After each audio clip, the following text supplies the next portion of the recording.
बेला school college पढ्दाखेरि school र कलेज र भ्रमण लैजाँदाखेरि म पनि जान्छु न भनेर भन्दाखेरि किन परेछ किन जाने भोलिपर्सि बिहे गरेर गएपछि धेरै बुढा घर गएपछि घुम्लिस् बुढाले जहाँ भन्नु त्यही घुम्न लैदिन्छन् जता भन्नु त्यतै लैदिन्छन् उतै घुम्लिस् अहिले किन घुम्नु पारे अहिले किन डुल्न पारे भने साथीहरू अनि मैले हो त नि ल त नि ठिकै छ भने अब माइतको जोगाइदिउँ त नि अलिकति भए पनि जोगिन्छ पैसो भनेर अब जोगाइदिए साथीहरू अनि बिहे गरेर आएपछि अब बुढालाई मलाई घुम्न लैजानु न म त कहीँ पनि घुम्न गएको होइन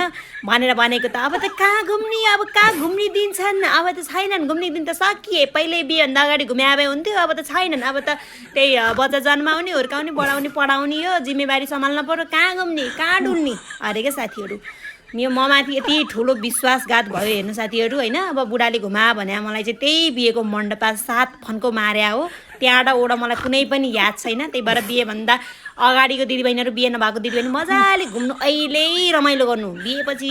छैन